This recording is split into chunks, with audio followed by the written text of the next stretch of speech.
information. Looking forward to having some of Dr. Nasha Winters, she's a regular on the show. A lot of the people that contribute to the Wellbeing Journal are regulars on the show. The Wellbeing Journal is heralding the integration of medicine with physical, mental, emotional, spiritual, and social aspects of health. The Wellbeing Journal is now available both in print and digital version. Order online at wellbeingjournal.com. All right, we're going to get into this with Dr. Mike McFarland. He is a licensed psychologist in the state of Texas with a private practice in Dallas. Dr. Mike provides individual therapy to adolescents through adulthood. He specializes in the treatment of anxiety disorders, obsessive compulsive spectrum disorders, male body imaging, and eating disorders. You can find Dr. McFarland at McFarlandPsychology.com. Okay, we're going to be talking about recognizing rapid onset gender dysphoria. Over the past few years, we've been hearing so much more about gender dysphoria and transgenderism, but many of us still don't know a lot about these topics. Could you explain the difference between the gender dysphoria and the transgenderism, if you would, please? Sure. So gender dysphoria, it's essentially defined as an individual's persistent discomfort with their biological sex or assigned gender. So they don't like what body they've been given, and they feel like their emotional or their mental life is belonging in a different body. That's so interesting. Yeah, and there are two types of gender dysphoria that have been studied primarily. The first one is early onset gender dysphoria, and that's where the symptoms of gender dysphoria really begin in early childhood. So we might see it at a very early age. Okay, so I'm taking notes, and you lost me. Oh, okay. Because I want to truly understand this, so I can, it is a very complex. So, so the people that suffer from the gender dysphoria, yes, okay, don't like their bodies. Generally speaking, they feel like they're mentally or emotionally in the wrong body. Okay. Yes, and they feel like they belong in the biological other sex. Okay. Mm-hmm. All right. And then and the transgenderism? Yes. So transgenderism is oftentimes what people will end up determining that they are trans, meaning that they are transitioning into the gender that is not their born or biological gender, but into the other gender, or they might define themselves as gender non-binary. Okay. Which means essentially they don't consider themselves a male or a female, but something in between or something different. Mm-hmm. Okay, that's gender non-binary. Are you seeing more and more of this in your practice? I am, and I work, probably over 50% of my practice is adolescents. Mm-hmm. And so I see a lot of this, and just in the past, I'd say, 5 years or so, within the past 5 years, I've seen a much greater incidence of adolescents coming in who initially didn't identify as gender dysphoric, but developed that through puberty. Mm-hmm. And that's part of what we're going to be talking about here. The research to date that's been done has really focused on sort of two categories of gender dysphoria. First is the early onset, which tends to happen in childhood. And so an example of that would be what? Oh, let's say you have a 4 or 5 year old boy who wants to dress up in Disney princess costumes and feels more that he identifies with that. That might be a sign, that there's some gender dysphoria experiences going on there. And it is interesting. I'm thinking of a book that I read many years ago, and I shouldn't have brought it up because I can't think of the name of it, but you'll probably know. It was about a boy, and I think they actually did a movie about it, that basically when they were performing a circumcision, they burnt his penis off when he was a baby. Mm-hmm. And so they started, as he got a little older, they were trying to figure out, the parents along with the church, trying to figure out, it's funny that the church got involved, but this was many years ago when they did get involved in your personal business. We'll be talking about that with birth control in the Catholic Church. But it's interesting. So this boy, he knew no matter what they did to him to try to tell him he was a girl and all the hormones they gave him, he got to a point where he would hide the pills that they were giving him because he knew he was a boy and he wanted to be a boy.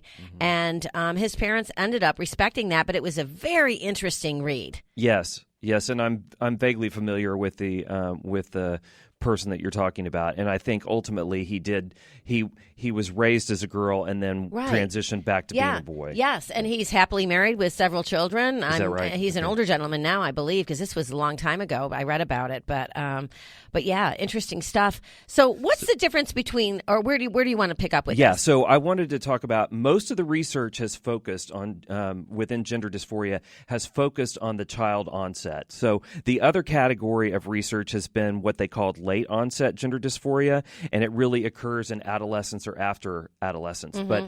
But in terms of the research, there's not a lot of research on the older people, meaning adolescents or post-adolescents, who experience gender dysphoria and then determine that they're transgendered. Most of the research that we've looked at has primarily focused on these younger people, and that's more historically the type of research that's been done. Could it be? And I'm sorry to interrupt you, but could it be confusing for a child if they were sexually abused? Absolutely, yes. Because I actually know a girl who was sexually abused pretty much most of her childhood. In order to get her stepfather to leave her alone, she decided she was going to become a lesbian and shaved all of her hair off and started dressing like a boy so he would find her less attractive. And she's really not a lesbian. She's a heterosexual, but was kind of forced into that because of the circumstances she was living her life in. That seemed like an option to her. Right. That would solve some of her major problems. That makes sense. And so that can happen, right? Sure. Those things can happen. But so kind of jumping back into this, when we're looking at the research, adolescents with gender dysphoria really are not well understood like it is with the people that are younger. And so this new study that came out that talks about rapid onset gender dysphoria, I think is a way of describing a subset of people who experience gender dysphoria, and it hasn't been effectively really looked at as this subset before. So a study came out. Lisa Littman, who's a scientist at Brown University, did an initial study on this. Very prestigious university. Great university. Fascinating study. Of course, you can't extrapolate and determine something just from one study. Right. But what I will say, from my personal experience in the practice, as well as several of my peers, and we've discussed this, is it really rings true, or it resonates in terms of a population of kids out there, or a subset of kids out there, that do seem to demonstrate this constellation of circumstances and symptoms that they would call rapid onset gender dysphoria. Rapid onset, meaning that it happens quickly. Yes. And like how quick? It could happen as quickly as a week. Oh, my goodness. So I mean, even if you read about the cases in this article, and I'll mention, the survey was completed by 256 parents of children or adolescents or young adults who have gender dysphoria. And so these parents completed questionnaires to find out the circumstances surrounding their initial presentation of gender dysphoria and their ultimate decisions to pursue transitioning, whether that's cross-sex hormones or surgery, or maybe just living and dressing in the clothing of the opposite sex. It's a rapid onset like that, like we're talking about. To me, I don't know why this popped in my head. I'm just being honest. It seems very cultish to me. Is this somehow proliferated through social media where these children want to stand out or be separate from everybody else, or am I just No, you're not right on the money, straight? and you're right on the money, and the research is showing Yay, that. Bernadette! Yes, way to go. Because I didn't read anything about this before we started. Okay, so you're predicting it. Essentially, social media and friends have a large component to this constellation of symptoms. And it appears that belonging to a peer group where one or many or even all of the friends have become gender dysphoric or transgender identified during the same time frame, that's pretty common. So there's a pressure within the group. It tends to be a trend. Yeah, I mean, because even the dressing, not like on the salad. I'm talking about the dressing of how they dress. Yeah. Would be part of the whole scene, kind of. And I can say from my personal practice experience, without giving any specific examples, numerous cases, both boys and girls, who First they were among a group of several people who said they were trans, and then they started wondering if they were trans, and, over the span of 3, 4, 6 months, all of a sudden they're trans. You become who you hang with. Yeah. Kind of. Uh-huh. Yeah. Exactly. Interesting stuff. But it's, what's important is it's very, very different from kids who, they're 4 or 5 years old and they're confused about their gender and feeling really uncomfortable in their own bodies versus young adults or adolescents who to date had been fine with their bodies. Now, a high percentage of them may have had earlier thoughts that they were of a different sexual orientation than heterosexual, but not concerned so much about their gender. And so the gender was sort of a new component to this, which makes, raises a question just how much are social norms and, trends among youth influencing things. Yeah, influence for sure. So as a parent, what do you do when you see your child deciding to do something based on their friends? Do you pull them away from their friends and tell them they're wrong, or how do you advise them? It's tough, and there's I don't think a real simple answer. But when you're dealing with adolescents, it's different than when you're dealing with children.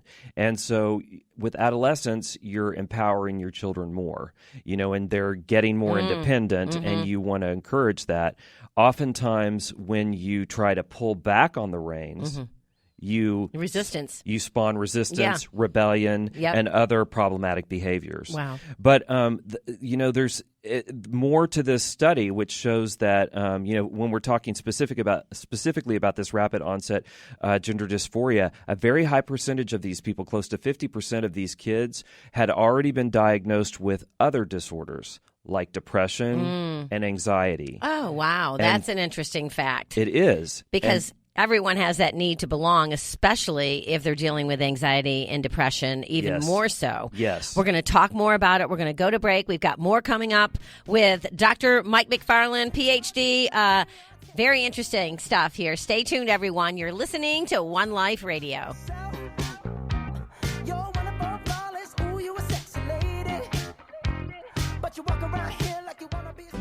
Wellbeing Journal is a remarkable bi-monthly health publication esteemed by intelligent readers worldwide. It's available in print or digital, single issues or subscription.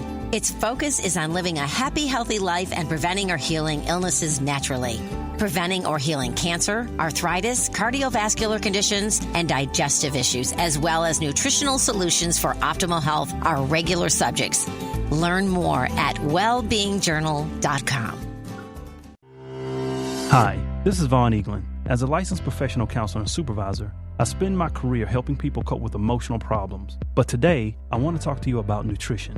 People ask me all the time for nutrition and weight loss advice, and I always find myself recommending a raw vegan protein, a food supplement called Warrior Blend by Sun Warrior. I wasn't always active and fit. In fact, I was very overweight as a child, and as a counselor, I must emphasize the importance of the mind-body connection. A clean body helps with a clean mind. Start today with Sun Warrior Blend Raw Vegan Protein. For more information, go to sunwarrior.com and start living clean today.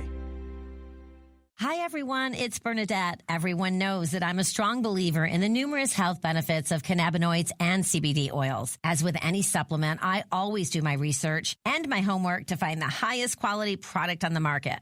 That's why I'm so happy to announce our partnership with the H Hemp Company, founded by a group of the most experienced and respected names in the CBD community. H Hemp offers a line of innovative products that are all natural and tested for quality. Choose from flavorful oils, restorative body balm, and minty breath spray, all at affordable prices. And for every H Hemp product sold, the company makes a donation towards the fight against opioid and anti-anxiety drug addiction, an epidemic affecting millions of families across the nation today. H Hemp products produce a sense of calm, fight post-workout inflammation, and the company gives back to our community. What more could we ask for? Search online for H Hemp Company and use the code OLR for 20% off your first order. That's OLR for 20% off your first order.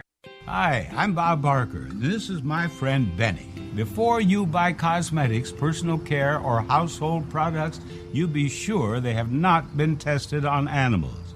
Everything from floor cleaner to shampoo is poured into animals' eyes and down their throats. They suffer intensely. Some even go blind. The price is never right for products tested on animals. Visit PETA.org for a list of cruelty-free companies.